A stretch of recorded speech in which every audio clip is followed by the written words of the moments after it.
खुदावन आप सबके साथ हो। हमारे खुदा यीशु मसीह की खुशखबरी मुकद्दस लूका के मुताबिक ऐ खुदावन तेरी तमजीद हो।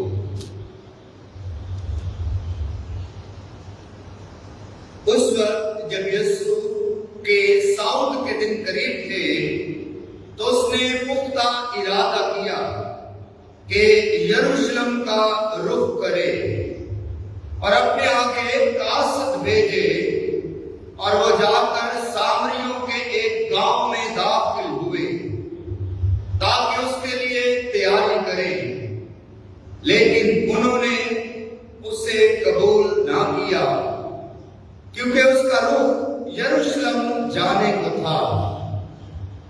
उसके शागिर्दों याकूब और यूहन्ना ने ये देखकर कहा कि ऐ खुदावन, क्या तू चाहता है कि हमें हुक्म दे कि हम आसमान से आग उतरे और इन्हें भस्म करें? तब उसने मुड़कर उन्हें झिड़का और कहा, तुम नहीं जानते कि तुम किस रूह के हो। इब्ने इंसान इंसानों की जान हलाक करने नहीं बल्कि बचाने आया है। तो वो दूसरे कस्बा को चले गए और जब वो राह में चले जाते थे तो किसी ने यीशु से कहा, ऐ खुदावन, जहां कहीं तू जाता है मैं तेरे पीछे चलूंगा। यीशु ने उससे कहा, लोमड़ियों के लिए मांदे हैं और परिंदों के लिए घोंसले, मगर इब्ने इंसान के लिए इतनी जगह नहीं जहां सर रखे। और उसने किसी और से कहा कि मेरे पीछे हो ले। उसने कहा कि खुदावन, मुझे रुखसत कर कि पहले जाकर अपने बाप को दफन करूं।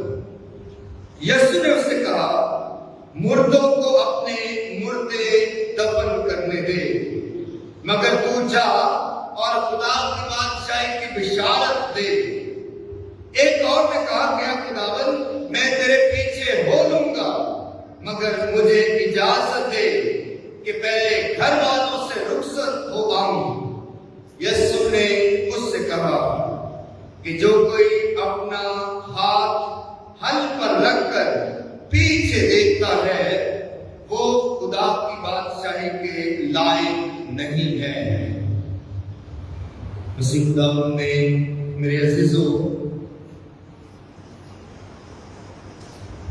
आज की तिलावतें हमें यीशु मसीह की पैरवी करने की दावत देती हैं। यीशु के पीछे चलना, यीशु की पैरवी करना, उसकी शागिर्दियत में आना, ये अच्छा जज्बा हो सकता है, अच्छी सोच हो सकती है। यीशु के पीछे आने की, यीशु की पैरवी करने की, ये अच्छा खूबसूरत एहसास हो सकता है, जज्बा हो सकता है, लेकिन इस पर अमल करना खासा मुश्किल हो सकता है, खासा जो है तकाजा तलब हो सकता है, चैलेंजिंग हो सकता है। यीशु की पैरवी करना, इसकी सोच, ये इरादा और ये ख्याल यीशु के पीछे आने का, ये फर्क नौयत है। और दर हकीकत में यीशु के पीछे पीछे चलना, इसके तकाजे फर्क है। ख्याल करना, सोच रखना, इरादा रखना और बात है, और अमल के तौर पर, अमली तौर पर करके दिखाना, ये और बात है। इरादे तो बहुत करते हैं जिंदगी के नेक होने के, अच्छा बनने के, और खुदा यीशु मसीह की पैरवी करने के, यीशु के पीछे आने के, चलने के, खुदा को अपनी जिंदगी में मरकजियत और अमलियत और अहमियत देने के, ये इरादे ही होते हैं। लेकिन जब इन पर अमल होता है तो दर हकीकत में वो इरादे, वो ख्वाब, वो जज्बे वो पूरे होते हैं, परवान चढ़ते हैं और फिर हकीकत का रूप ले लेते हैं। आज की तलावतें दर हकीकत में बयान करते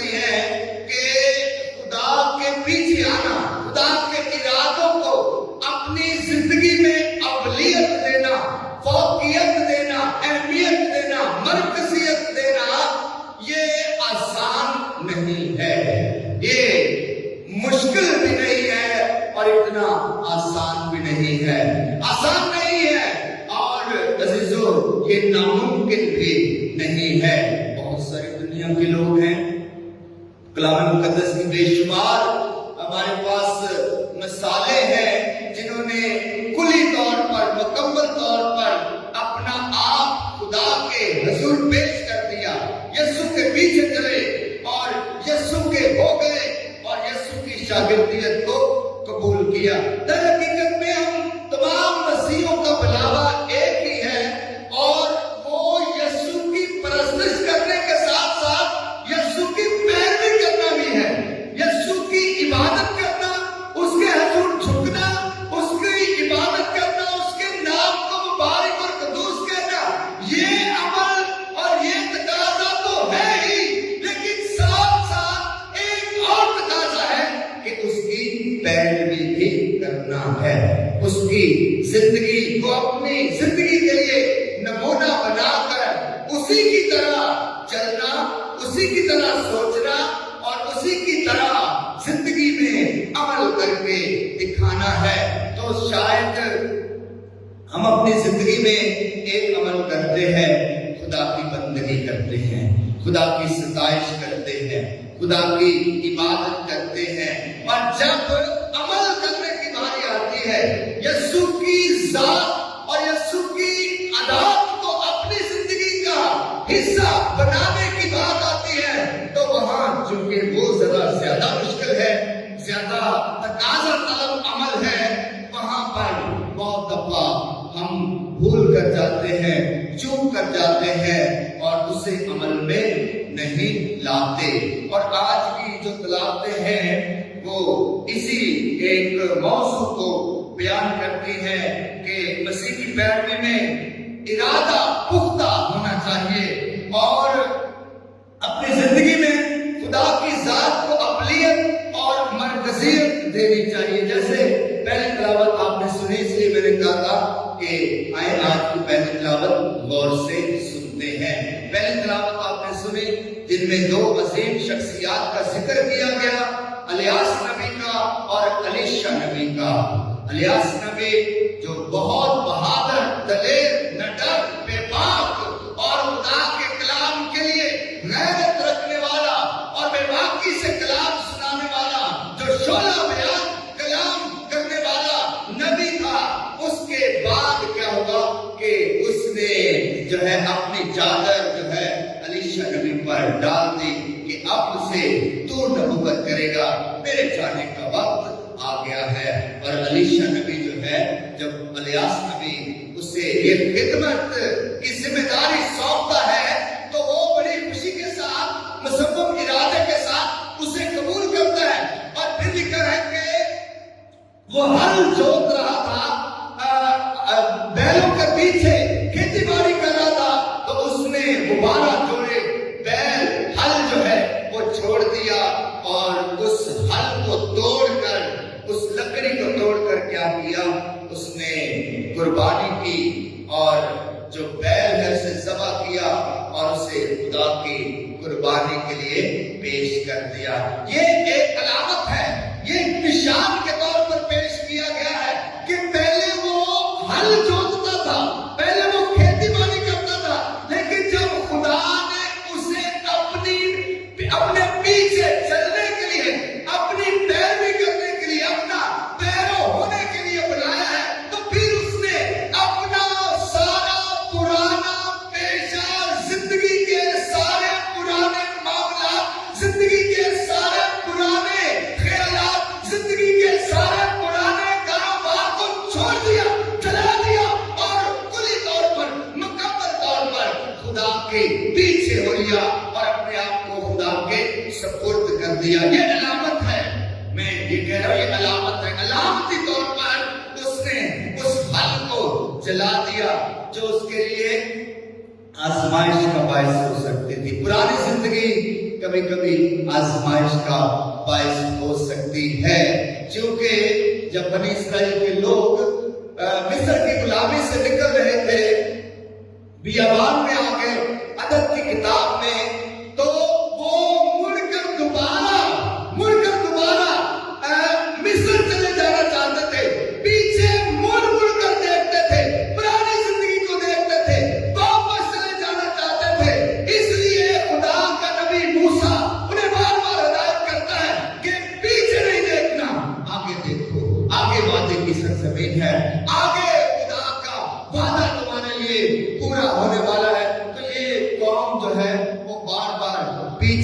देखते थे और अपने पुराने रवैयों को, पुरानी जिंदगी की जानब वापस लौट जाना चाहते। तो जब अलीशा नबी को खुदा ने बुलाया तो फिर उसने वो पुरानी जिंदगी के सारे नाते, पुरानी जिंदगी के सारे ताल्लुक, पुरानी जिंदगी से वाबस्ता यादें, जितनी भी यादें थी उन्हें खत्म कर दिया और एक नई जिंदगी का आगाज किया कि आज से मेरी जिंदगी खुदा के लिए होगी, आज से मैं खुदा के पीछे चलूंगा।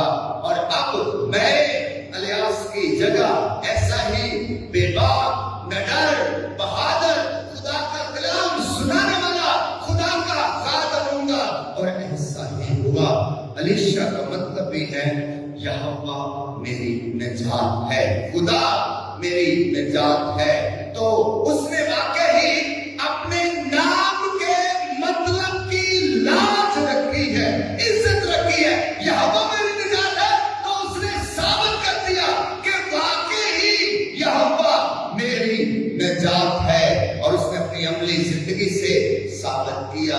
तो आज की जो अंजील भी है उसमें भी हम सुनते हैं कि खुदा यीशु मसीह यरूशलेम की राह पर है। और आप जानते हैं यरूशलेम में क्या हुआ था। यरूशलेम शहर में यीशु को गिरफ्तार कर लिया गया था। यरूशलेम शहर में कोहे कलवरी है। यरूशलेम शहर में यीशु की सलीब की दास्तान है। यरूशलेम शहर में यीशु की दर्दनाक और अलमनाक मौत के वाक़यात हैं। और यरूशलेम शहर में ही यीशु की अज़ियतों और तकलीफों का जो है बयान किया गया। और यही वो शहर है जहाँ यीशु मसीह ने खुदा बाप की मर्जी को पूरा किया था। यीशु मसीह यरूशलेम शहर की जानब रमा दवा है और रास्ते में कुछ लोग यीशु के पीछे आने की ख्वाहिश जाहिर करते हैं।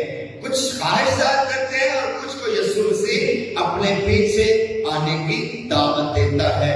तो एक भागा भागा आता है यीशु के पीछे आने के लिए, अपने आप को पेश करता है कि खुदावन जहां कहीं तू जाएगा मैं तेरे साथ जाऊंगा। एक शख्स से एक नौजवान आता है और कहता है कि खुदावन जहां तू जाएगा मैं तेरे साथ जाऊंगा। तो यीशु से बड़ा हकीकत पसंद होकर उसे जवाब देता है, भाई मियां देखें, परिंदों के लिए घोंसले हैं, लोमड़ियों के लिए बांधे हैं, और इब्ने इंसान मेरे पास इतना एक घर भी नहीं, एक मकान भी नहीं, कि एक बिस्तर भी नहीं कि जहां सर रखकर मैं आराम कर सकता हूं। मैं तुझसे दुनियावी चीजों का, इस दुनिया की चीजों का कोई वादा नहीं करता और मैं कोई ख्वाब तुझे इस दुनिया का नहीं दिखाता। अगर मेरी पैरवी करनी है तो फिर दुनिया की चीजों से आरी होकर, इस दुनिया की चीजों से बालातर होकर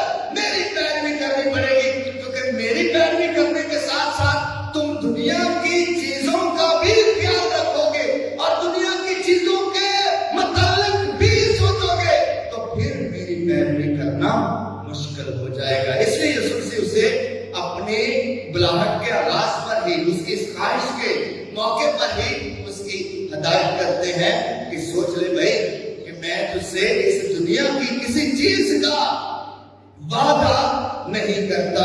हाँ, अगर ऐसा तो कर सकता है तो फिर ठीक है, तू मेरे पीछे हो लेगा। और इसी तरह एक और है जो खुदा यीशु मसीह से दावत देता है कि तू मेरे पीछे आ जा। और वो कहता है कि मैं अपने घर वालों से रुखसत हो आऊं। तो यीशु मसीह फिर उसे कहता है कि हल पर हाथ रखकर पीछे नहीं देखा जा सकता। जो हल पर हाथ रखकर पीछे देखता है वो आसमान की बादशाही के लायक नहीं है, वो मेरे पीछे नहीं चल सकता। हल पर हाथ रखकर, अजीजों, ये हल पर हाथ रखकर हमारे लिए क्या मुराद है?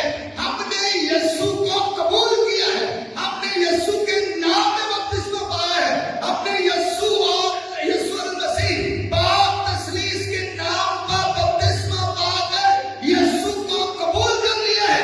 ये हल पर हमने हाथ रख दिया है और इस हाथ के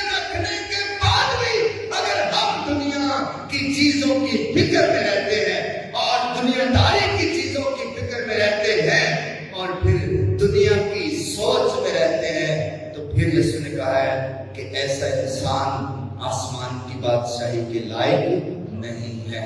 हल पर हाथ रखकर पीछे नहीं देखा जा सकता। और जो लोग किसान हैं, पुराने वक्तों में लोग बैलों से हल जोता करते थे और हल चलाया करते थे, और उन्हें पता है कि हल पर हाथ रखकर अगर कोई पीछे देखेगा तो बैल जो है अपनी डायरेक्शन भूल जाएगा, और जो हल है वो भी जमीन में सही तौर पर जमीन को नरम नहीं करेगा। तो ये एक जिंदगी की मिसाल देकर, इर्द गिर्द के माहौल से मिसाल देकर खुदा यसू मसीह ने की दावत दी है। तो एक और कहता है कि खुदावंद मैं तेरे पीछे आऊंगा। पहले यहाँ पर ये बात नहीं है कि खुदा यसू मसीह रिश्तों की परवाह नहीं करते हैं। यसू को रिश्ते बड़े अजीज थे। यसू ने अपनी माँ से भी बड़ी मोहब्बत की थी। यसू मसीह ने तो अपने दोस्तों के लिए बड़ी मोहब्बत की थी, शागिर्दों के लिए बड़ी मोहब्बत की थी। रिश्तों की पालना करना और रिश्तों की परवाह करना भी यसू मसीह अच्छी तरह जानता था। और यसू मसीह अपने दोस्त लाजर की वफात पर आंसू भी बहाता था। इसलिए यसू मसीह रिश्तों की कदर करते हैं। लेकिन इस खास खुसूसी आयत में यसू मसीह तवज्जो इस तरफ देना चाहते हैं कि दुनिया के रिश्ते और दुनिया के ताल्लुकात खुदा बाप के ताल्लुक से बड़े नहीं हो सकते। अगर रिश्ता और ताल्लुक खुदा की परवरदिगारी से जुड़ गया है और खुदा बाप से जुड़ गया है, तो फिर दुनियादारी के रिश्ते जो है इस ताल्लुक में अगर रुकावट बनते भी है तो फिर हमने उन रुकावटों को तोड़ देना है और अपना ताल्लुक खुदा बाप के साथ मजबूत करना है। क्योंकि यसू मसीह ने भी अपने जान के आखिरी मरहले में कहा था, आप हो सके तो ये प्याला मुझसे टल जाए, लेकिन तेरी मर्जी पूरी हो। फिर भी मेरी नहीं, तेरी मर्जी। तो यसू मसीह ने भी आसमानी बाप की मर्जी को अवलियत दी थी और अपनी ब्लाट में सबसे पहली तरजीह प्रायोरिटी जो है वो आसमानी बाप की मर्जी को दी थी। तो आज का कलाम जो है हम सब मसीहों को दावत देता है। हम सब ही ख्वाहिश करते हैं, आरज़ूमंद है कि यीशु के पीछे चले, यीशु की पैरवी करें और यीशु की जो है तकलीफ करें। लेकिन इस इरादे में, इस ख्वाहिश में वो खूबसूरती कब आएगी? वो खूबसूरती तब आएगी जब हमारे अमाल बताएंगे कि वाकई हम यीशु के शागिर्द हैं, जब हमारी सोच बताएगी कि हम यीशु की पैरवी करने वाले हैं, जब हमारी नेकियां और हमारा किरदार और हमारा अखलाक बताएगा कि हम यीशु के शागिर्द हैं। आए खुदा से दुआ करें कि खुदा आज हमें तौफीक बख्शे कि हम हमेशा यीशु की पैरवी करते रहें, उसी के मजाज को अपनाएं। मसीह खुदावंद के वसीला से आमीन।